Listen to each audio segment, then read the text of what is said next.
J'ai le plaisir de vous proposer aujourd'hui une interview avec Jean-Pierre Bastier, l'actuel président de l'UEFA, avec qui nous avons échangé sur les livres, vous vous en doutez, aussi sur l'UEFA et ses actions et l'actualité récente. Bonjour Jean-Pierre. Bonjour Fabrice. Merci de nous recevoir chez toi. Avec grand plaisir. Est-ce que tu peux te présenter en quelques mots pour ceux qui ne te connaîtraient pas encore ? Ok, bien sûr, je suis Jean-Pierre Bastier, je suis le président de l'Union française des amateurs d'armes, l'UEFA. Je suis aussi le président de l'Académie des armes anciennes et expert judiciaire auprès des tribunaux à Toulouse. Très bien. Alors, on voit certains ouvrages derrière toi et avant l'UEFA, je t'ai connu à travers d'autres ouvrages. Qu'est-ce qui t'a donné envie d'écrire tes premiers ouvrages sur les armes ? Ça s'est fait un petit peu, de façon un petit peu aléatoire, si tu veux, dans la mesure où j'étais dans un club de tir, où le club de tir souhaitait créer un petit journal. J'ai levé la main quand ils ont fait un appel à candidature. Il y avait un second personnage qui a levé la main, c'est Daniel Casanova. On s'est rencontrés à ce moment-là. On a très vite matché ensemble, ça s'est bien passé. On a fait ce petit journal. Il a eu l'intelligence de l'envoyer à l'amateur d'armes à l'époque, qui était dirigé par Michel Malherbe, qui a trouvé que ce qu'on faisait était bien et nous a embauchés dans l'amateur d'armes pour commencer à travailler dans la presse nationale. De l'amateur d'armes, après, on a eu des parcours différents. Et comme moi, j'étais plutôt spécialisé dans le réglementaire français, j'ai reçu un appel d'un éditeur qui m'a proposé de travailler pour lui. Et je lui ai proposé à ce moment-là d'écrire le revolver modèle 1873. Et ça a été le début de l'aventure. C'était en 86-87. D'accord, oui, ça fait un moment. Et à ce propos, comment tu choisis les sujets de tes livres ? Alors, j'essaie de trouver les choses qui me passionnent déjà. Je suis incapable d'écrire un truc sur un sujet qui ne m'intéresse pas. Et ensuite, j'essaie de faire vivre et survivre des thèmes qui sont un petit peu oubliés, ou pour lesquels, si on ne fait rien aujourd'hui, il n'y aura plus d'archives dans 20 ans. Donc, j'essaie de retrouver les descendants des fabricants. C'est encore possible dans certaines circonstances, d'avoir accès aux archives familiales. Et une fois que j'ai tout ça, alors soyons clairs, parfois ça prend 20 ans. Quand j'ai écrit le livre sur les fusils d'eau de taux, il m'a fallu 20 ans entre le premier contact avec la famille et le moment où j'ai fini par avoir tous les éléments pour écrire le livre. Je ne suis pas quelqu'un qui écrit spontanément du jour au lendemain. Il faut que j'accumule la documentation, parfois 3, 4, 5 ans. Là, c'était un petit peu exceptionnel pour le fusil d'eau de taux. Mais ça a été pareil quand j'ai écrit le livre sur les petites manufactures françaises d'armes de poing. Il a fallu que je retrouve toutes les familles de chaque fabricant qui existait à l'époque. Alors pour certains, ça a été facile.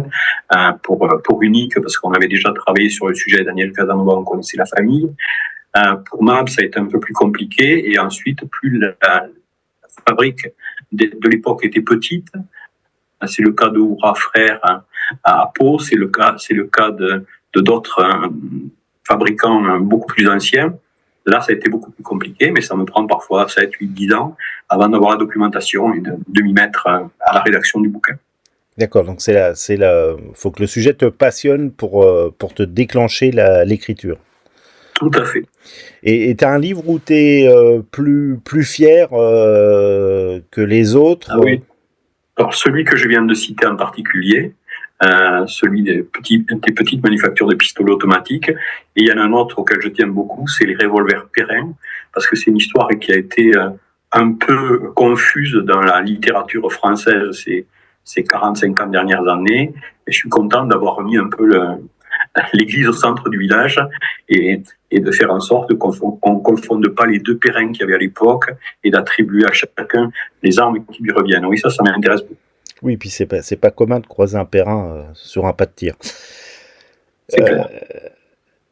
Tu as une méthode particulière pour faire tes recherches, parce que tu nous as dit que tu faisais des recherches qui pouvaient durer des années, voire des décennies. Est-ce que tu as une méthodologie ? Oui, bien sûr. Je fais des recherches généalogiques d'abord. J'essaie de retrouver les familles. Internet, aujourd'hui, quand même, permet des facilités qu'on n'avait pas il il y a 20 ou 30 ans. Ensuite, je contacte parfois 3 ou 4 familles qui ont le même patronyme pour retrouver la bonne. Et enfin, quand j'ai la bonne, avec un peu de chance, il reste quelques archives. Des fois, il reste rien du tout. Et au contraire, si j'ai beaucoup de chance, et bien là, on me procure des photos, des catalogues d'époque. On m'invite même à faire un petit saut pour aller jeter un coup d'œil dans les archives familiales. Et là, c'est très sympathique. Oui, c'est ce que je voulais te demander, un peu de savoir quelles étaient tes sources, quoi, parce que il y a un vrai...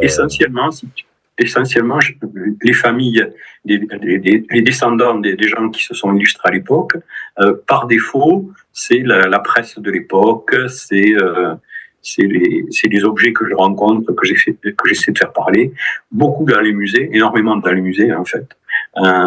J'ai une cartographie des musées européens que j'ai visités, que je continue à visiter, qui est assez impressionnante. Voilà, il faut rassembler à la fois des informations historiques et techniques sur les objets qu'on rencontre. Très bien. Et quel regard tu portes sur l'édition aujourd'hui dans le domaine armurier, hein?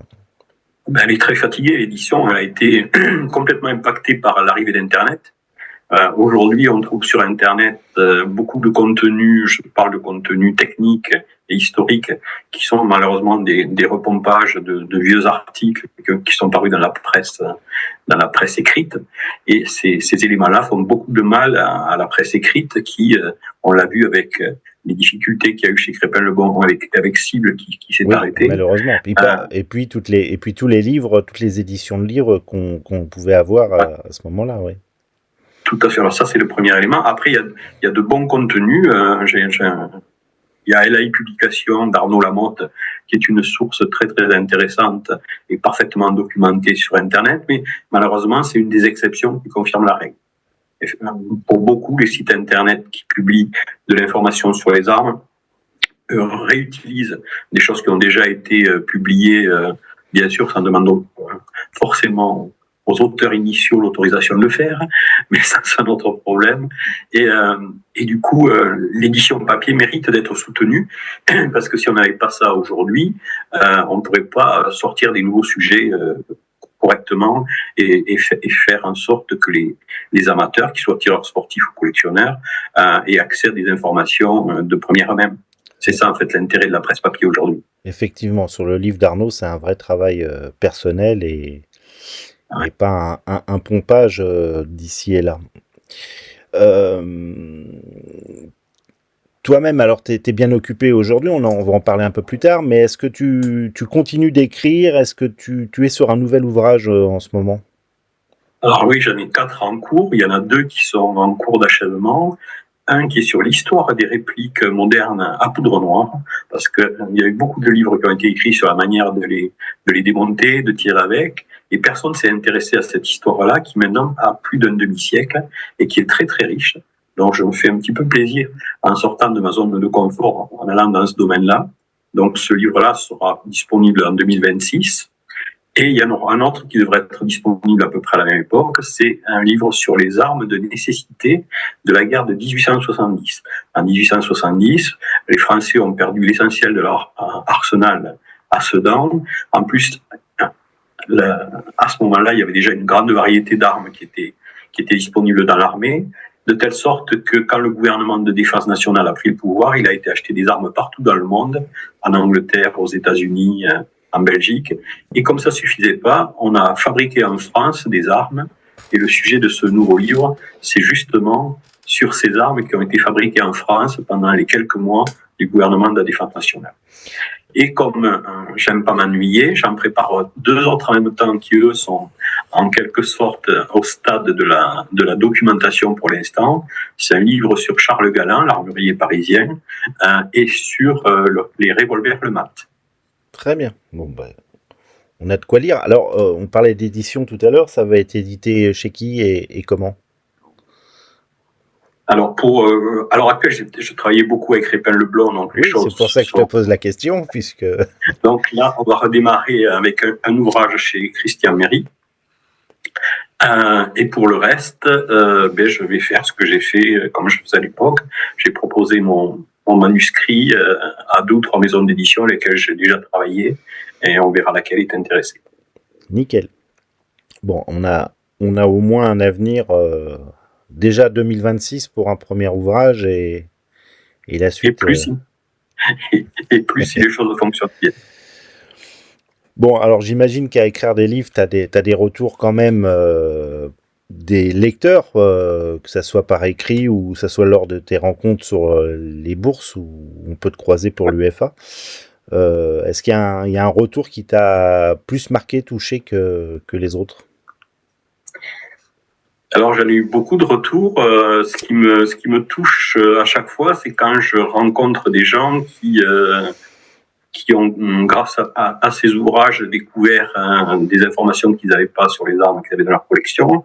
Mais aussi, ça m'a permis de rencontrer des personnages, un descendant de la famille Gastinrette, un arrière-petit-fils de Gras, l'inventeur du fusil Gras. Enfin, c'est ces rencontres qui sont intéressantes.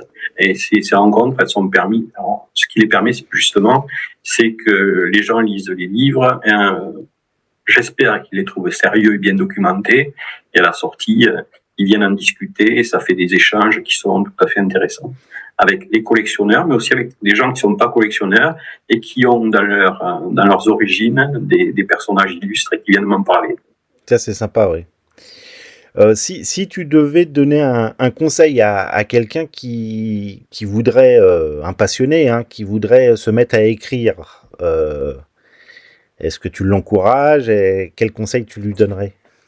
Mais bien sûr que je l'encourage. Moi, tu sais, je suis dans le partage. Je n'appartiens pas à cette race de gens qui scie la branche sur laquelle sont assises les autres pour qu'ils se cassent la figure.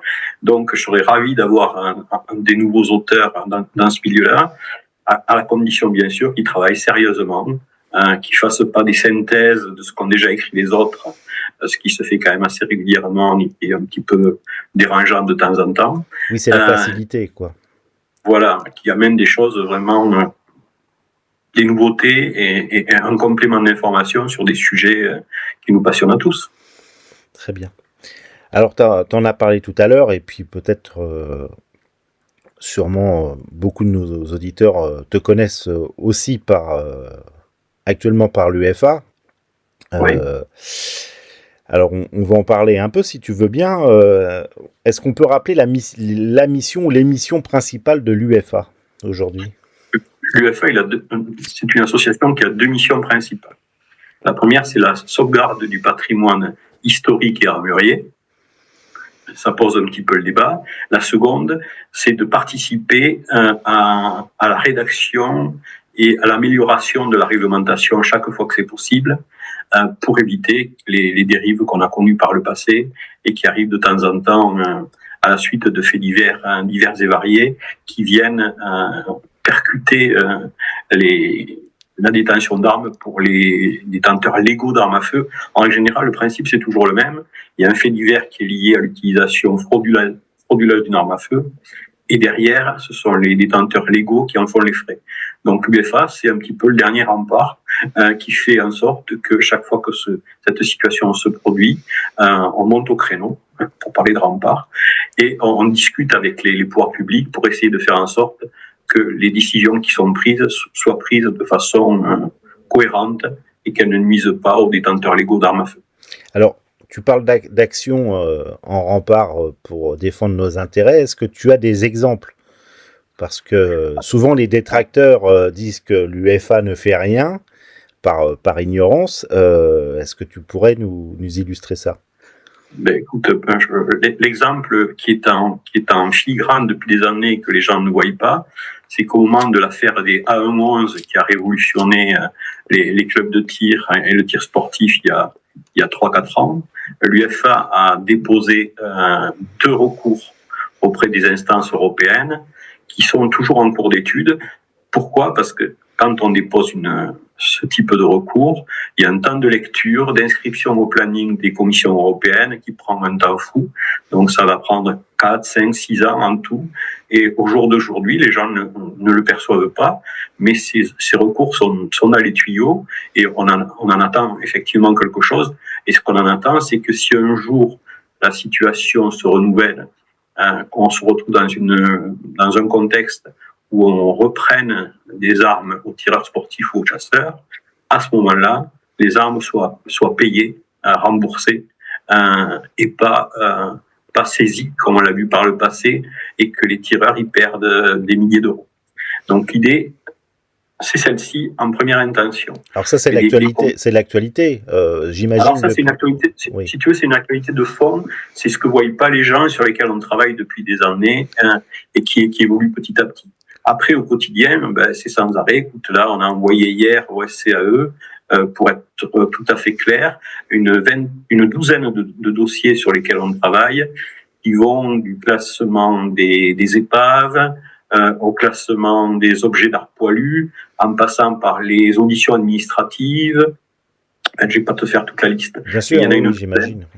Il y en a une douzaine de dossiers sur lesquels on travaille à l'heure actuelle, qui concernent aussi bien les tireurs que les collectionneurs, un petit peu moins cette fois-ci les chasseurs, et pour lesquels on attend un rendez-vous du SCAE pour débattre de ces sujets-là. Bon, puis j'imagine depuis la création par Jean-Jacques, il y a eu pas mal de combats de gagnés. Alors Jean-Jacques, c'est un personnage incontournable du monde des armes. Moi, je suis très fier de lui avoir succédé et d'entretenir des bonnes relations avec lui. Je suis son ami. Ce qu'il a apporté, là aussi, les gens ne s'en aperçoivent pas, c'est que moi, quand j'ai commencé à faire du tir dans les années 80, les fusils Moser, par exemple, les 98K ou les 98, enfin peu importe, étaient en première catégorie. Donc, ils étaient inaccessibles aux tireurs sportifs. Les revolvers modèle 1873 étaient classés aussi. Les chamelots ou les chamelots Delville. Non, les chamelots Delville, pardon. D'accord. 1873 étaient aussi classés. Les fusils Gras étaient classés eux aussi. Aujourd'hui, on tire avec toutes ces armes dans les clubs de tir, alors qu'elles étaient inaccessibles dans les années 80. Donc, ce que s'aperçoivent pas les gens qui sont rentrés dans cet univers plus récemment, c'est qu'il y a déjà un parcours gigantesque qui a été accompli et qu'on continue au quotidien à faire libérer des choses. On est sur d'autres dossiers en ce moment. On a fait libérer il n'y a pas longtemps les carabines Martini en calibre 22 de long rifle. Il y a eu l'épisode des carabines scolaires aussi. Petit à petit, on travaille de façon intelligente et il faut reconnaître que le SCAE, dans la mesure où on arrive avec des dossiers qui sont bien ficelés et bien argumentés, est assez à l'écoute de nos demandes. Bon, voilà des exemples de combats gagnés, puisque bien souvent on a ces armes et on s'imagine qu'elles ont toujours été disponibles. Et non. Et finalement... Alors du coup, quelle est la plus grande difficulté que vous rencontrez à l'UFA dans vos actions ? Si tu veux, moi quand je suis arrivé à l'UFA, il y avait en gros un millier d'adhérents. Aujourd'hui, 3 ans après, quand je suis arrivé à la présidence de l'UFA, 3 ans après, il y en a 5000. Donc, il a fallu beaucoup se déplacer, rencontrer énormément de gens pour leur expliquer. L'UFA, finalement, il y a des terrains sur lesquels c'est très mal connu. Il y a beaucoup de clubs de tir où quand on arrive pour la première fois, on leur dit qu'on est de l'UFA, ils ouvrent des grands yeux, ils se demandent à quoi on sert, qui on est. Et quand on leur explique, on repart avec des tas d'adhésions. Et en fait, notre grande difficulté, c'est de se faire connaître dans le milieu des tireurs sportifs aujourd'hui, qui en fait nous trouvent facilement sur Internet chaque fois qu'ils ont un souci, et qui en règle générale adhèrent au moment où ils ont un souci. En fait, ce qui nous intéresserait à nous, pour être très clair, c'est d'avoir davantage de tireurs sportifs qui nous rejoignent. Pourquoi ? C'est toujours pareil. Quand on est 5000, c'est mieux que 1000. Quand on est 10 000, c'est mieux que 5000. Donc, si tu veux, aujourd'hui, on est en gros 5000 membres actifs et on représente 75 000 tireurs, puisque beaucoup de clubs sportifs, à titre de personnes morales, de fédérations, comme la fédération de Baltrap, d'associations comme Protel en Suisse, comme tout un tas d'associations en France, associations de collectionneurs de baïonnettes, de munitions, d'armes anciennes, etc., nous ont rejoints, et en même temps, donc, on représente leurs adhérents. Donc, en gros, aujourd'hui, l'UFA, on représente 75 000 personnes. La Fédération française de tir, c'est 280 000 personnes. ça serait intéressant qu'on puisse effectivement accoler la population de la Fédération française de tir à l'UFA, puisque de toute façon, c'est des gens qu'un jour ou l'autre, on est obligé de représenter chaque fois qu'ils ont des soucis. Effectivement. Et on le fait.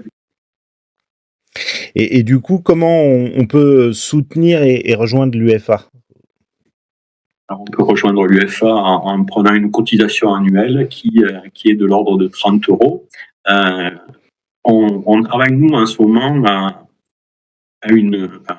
un complément de l'adhésion qui serait un soutien aux gens qui ont des difficultés justement juridiques, avoir une assurance juridique supplémentaire.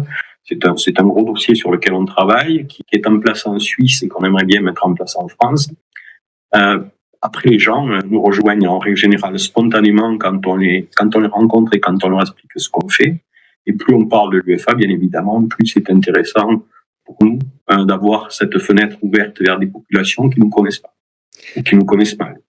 Oui, et puis pour ceux qui sont membres, d'en parler autour d'eux ou via les goodies, promouvoir indirectement l'association. Mais tu sais, honnêtement, on utilise tous les moyens qui sont à notre disposition aujourd'hui, Internet, la création, comme tu le vois derrière moi, d'une réplique commémorative de la guerre de 70, c'est quelque chose à laquelle je tenais beaucoup parce que on est à la fois sur la représentation de l'UFA auprès des tireurs sportifs et en même temps, on a un objet mémoriel et je tenais absolument à ce qu'on fasse ce genre de choses. J'aurais aimé qu'on fasse une arme moderne, mais la réglementation française ne nous permet pas.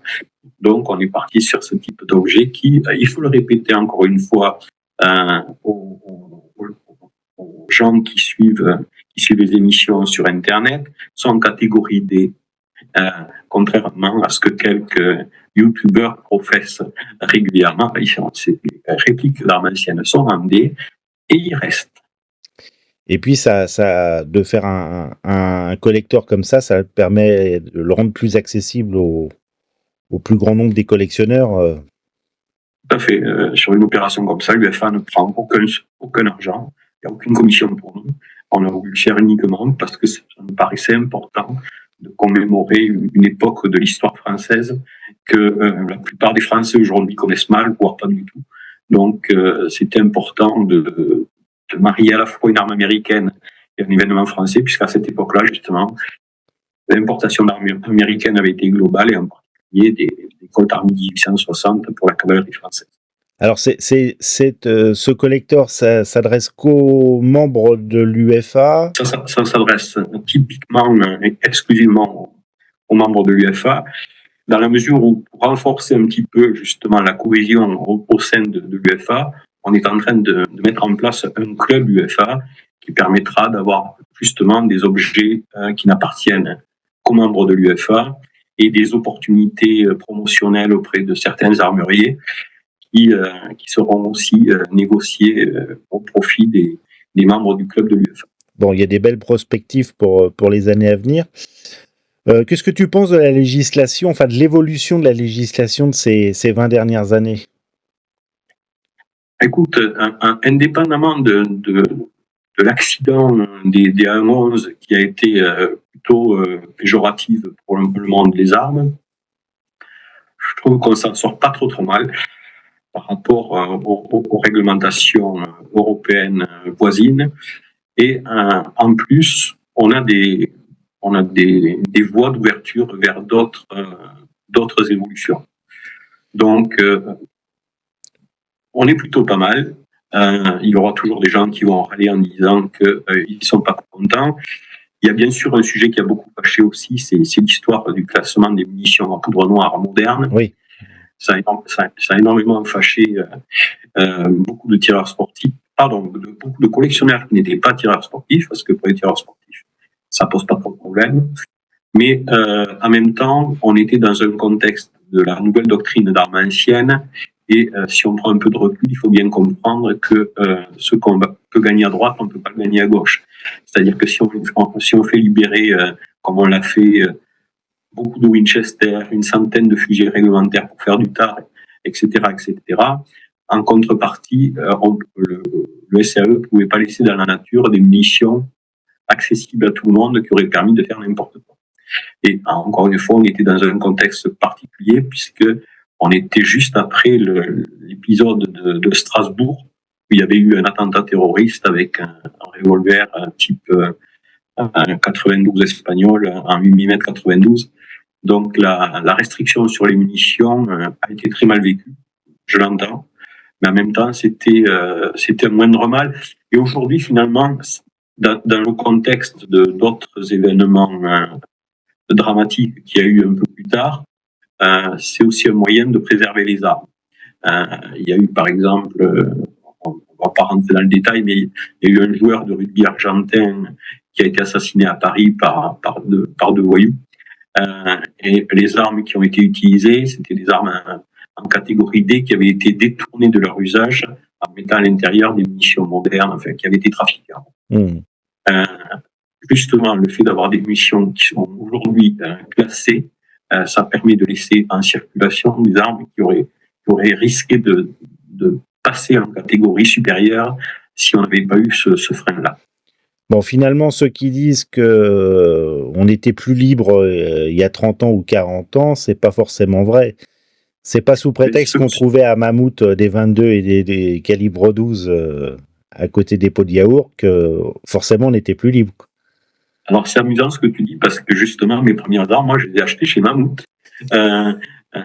J'ai acheté ma première arme, ça a été un Colt Sheriff à poudre noire et un AP80 qui était la réplique de la K47 en calibre 22 long rifle. Et j'avais acheté dans un supermarché. Aujourd'hui, quand on dit ça, les gens ils ouvrent des grands yeux, on dit ah, mais c'est pas possible. À l'époque, mais si, à l'époque c'était faisable. Alors ça, effectivement, on peut le regretter. Mais encore une fois, comme je te le disais tout à l'heure, à la même époque, les fusils Lebel, Moser et compagnie étaient en première catégorie et personne ne pouvait en avoir. Aujourd'hui, les Lebel sont en catégorie D. C'est quand même, on a fait un bond gigantesque. Et les Moser restent en catégorie C, mais ils sont accessibles à tout. Et puis comme certaines Winchester aussi qui sont passées en D et qui étaient pas...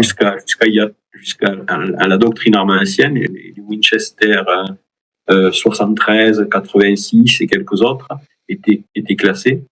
Aujourd'hui, on peut les avoir en catégorie D, effectivement. Et oui. Donc, si tu veux, les gens, c'est un petit peu comme... moi, l'image que j'ai, c'est les postes que laissent les gens quand ils sont pas contents d'un restaurant, par exemple. Tu trouves que les postes négatifs, jamais les positifs. Parce que quand tu es content, mais tu dis rien, tu vas rien publier. Par contre, les mécontents, il y en a toujours, ils vont laisser quelque chose en disant que la serveuse n'était pas sympa, etc. Et pour l'UEFA, c'est un peu la même chose, si tu veux. Tous les gens qui en tirent des bénéfices sont contents de les avoir et finalement ne vont pas s'expandre sur les réseaux sociaux. Au mieux, ils deviennent adhérents de l'UEFA. Par contre, il y a toujours un ronchon de service qui est pas content et qui se rend pas compte que les armes qu'il a chez lui, il y a 30 ans, il pouvait pas les avoir. Oui, puis c'est pas parce que c'est fortement médiatisé une info qu'elle est vraie. Oui, alors ça c'est encore notre problème, effectivement. Alors Jean-Pierre, d'après toi, quel est l'avenir du tir sportif et de la collection en France ? Est-ce que tu es optimiste ou inquiet sur le sujet ? Alors, c'est deux sujets différents. La collection a connu un petit coup de frein au moment du Covid, puisque les habitudes ont changé. Les salons, les bourses aux armes sont moins fréquentés aujourd'hui que par le passé, avec par contre beaucoup plus d'intérêt sur les ventes aux enchères. Donc le marché s'est un peu déplacé. Petit à petit, les choses sont en train de se rééquilibrer, mais ça aura mis beaucoup de temps avant de se mettre en place. Alors après, aujourd'hui, les grandes collections telles qu'on les a connues dans les années 80-90 ont tendance à disparaître parce que les gens qui les possédaient à l'époque ont un âge avancé. Ils ont tendance à se séparer et ça sera beaucoup plus difficile aujourd'hui d'avoir des collections de ce type-là, vu le coût de la vie et le fait que la société de loisirs a changé. L'offre est beaucoup plus importante aujourd'hui entre jeux vidéo, voyages à l'étranger et autres types d'occupations diverses et variées. Il n'est pas sûr qu'on puisse avoir dans le futur des collections aussi importantes, mais peu importe. Je veux dire, ce qui est important dans la collection, c'est la quête de l'objet et la foi qu'on y met. Quand on constitue sa collection, qu'elle soit grande ou petite, ça n'a pas beaucoup d'intérêt. Ce qui est intéressant, au contraire, c'est d'être passionné par ce qu'on fait. Alors ça, c'est la première chose, avec une évolution dans la temporalité, c'est-à-dire que les gens s'intéressent davantage aujourd'hui au XXe siècle qu'au XVIIIe, au XIXe, comme par le passé. Ça, c'est la première chose. Et dans le milieu du tir, par contre, là, on est en train de vivre une révolution qui nous ramène dans des chiffres de tireurs sportifs qui datent du début du XXe siècle, à l'époque où il y avait 500 000 tireurs en France. Puis ça s'est effondré après la Seconde Guerre mondiale, où on est passé à pas grand-chose pour être à peu près 150 000 tireurs il y a une vingtaine d'années. Et aujourd'hui, on est à 280 000 et ça progresse rapidement d'année en année. La vraie difficulté, c'est que s'il y a de la demande, il n'y a plus d'espace pour recevoir les gens, puisqu'il y a des clubs qui ont disparu pour des raisons diverses et variées, et qui ne s'en construisent pas assez pour accueillir tout le monde. Moi, dans mon club de tir, par exemple, il y a des listes d'attente à 3 ans. C'est considérable. Donc, il y a effectivement des gens qui aimeraient faire du tir, et on peut espérer que Hugues Singer, qui est un président de la Fédération française de tir dynamique et intelligent, aura les moyens d'héberger, j'espère, très rapidement tous les gens qui sont en attente de devenir tireurs et de faire du tir sportif. Alors après, il y a toujours cette question qui arrive, c'est pourquoi les gens font du tir. Alors, j'étais sur une autre chaîne hier où on me posait la question, mais s'ils font du tir, c'est parce que, encore une fois, aujourd'hui, les activités de loisirs se sont multipliées, que le tir, c'était une activité qui n'était pas spectaculaire. Quand on regardait une compétition de tir, c'était 2 secondes à la télé où on voyait des gens alignés derrière la planche de tir, une arme à la main qui visait. Voilà. Aujourd'hui, l'intelligence de la FF Tir, ça a été de mettre en scène les compétitions et de rendre les choses beaucoup plus vivantes et attractives. Et je pense que ça concourt aussi beaucoup, ça et les résultats des podiums des tireurs français à l'international et au moment des Jeux Olympiques en particulier, qui font que effectivement il y a une grosse demande et qu'il va falloir héberger tous ces gens-là un jour ou l'autre. Alors tu parlais de la FF Tir, alors c'est vrai qu'ils ont amélioré leur image sur les réseaux sociaux et puis sur leur site web. Mais tu t'en doutes, je vais te parler de l'actualité, parce qu'il y a eu le fameux piratage de la FF Tir. Est-ce que tu peux nous rappeler brièvement ce qui s'est passé ? Tout à fait. Entre le 18 et le 20 octobre, il y a eu des mouvements suspects sur le serveur d'ITAC, qui a alerté la Fédération française de tir et qui a tout arrêté et qui a demandé une enquête sur le sujet. Et on s'est aperçu très vite, effectivement, qu'il y avait une intrusion d'un hacker. Les choses ont redémarré après que les services de sécurité aient remis tout ça en place. Par contre, il y a eu une évaporation gigantesque des données, puisque toutes les données des tireurs sportifs actifs, mais aussi celles des tireurs qui sont passés par la Fédération française de tir ces 40 dernières années ont été capturées par le hacker en question, qui a pris toutes les civilités, adresses, numéro de téléphone, adresse mail. Heureusement, tout ce qui était mode de paiement et détention d'armes était archivé ailleurs. Donc, c'est pas parti. Et on peut pas faire aujourd'hui la corrélation entre un nom, une adresse et les armes qui sont au domicile. En fait, cette attaque, personne l'attendait parce qu'elle est arrivée. Honnêtement, les gens qui s'intéressent au sujet de la sécurité informatique surveillaient du coin de l'œil le SIA.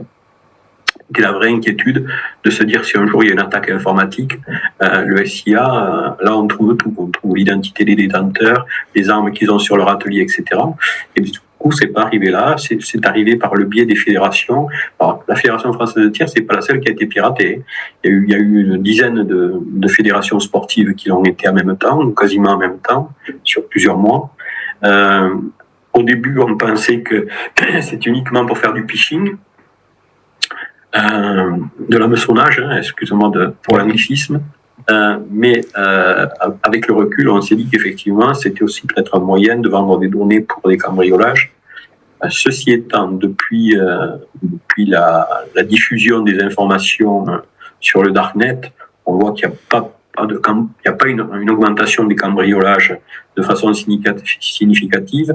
Et les deux trois faits divers qui sont connus à l'heure actuelle, il n'est pas évident de pouvoir les rapprocher de cette perte de données, puisqu'il ne faut pas oublier quand même que depuis des décennies, les tireurs sportifs se font voler leurs armes, mais dans des conditions différentes. C'est des vols d'opportunité.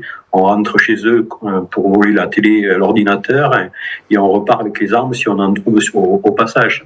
Donc, est-ce qu'on est dans ce contexte-là, ou est-ce qu'on est dans un contexte lié à la perte de données de la Fédération française de tir? À l'heure actuelle, personne n'en sait rien, d'autant que la Fédération française de tir ne peut pas communiquer d'informations à cause de l'enquête qui est en cours. Bien sûr, oui. Donc c'est assez pas tirer de conclusion encore sur les faits entre le vol des données et les larcins en cours. Et puis il y a aussi le fait que ça a été bien communiqué et par la fédération et par les services publics et par les amateurs. Alors, si tu veux, il y a eu 3 démarches. La première, ça a été la Fédération française de tir qui a communiqué sur les mesures de sécurité à prendre vu les circonstances. Derrière, l'UEFA a embrayé et j'ai envoyé un petit mot à ce moment-là au SCAE en leur demandant d'envisager dans un futur proche pour le SIA une double authentification comme pour les banques. Oui. L'idée a été plutôt bien accueillie, ça devrait se faire rapidement. Et en même temps, le SCAE a communiqué de son côté toutes les informations nécessaires à la sécurité des domiciles et des armes stockées au domicile des tireurs sportifs.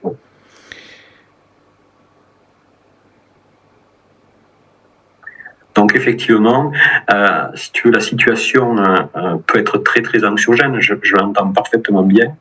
Mais en même temps, si on regarde les faits, on n'est pas dans une explosion de cambriolage aux 4 coins de la France.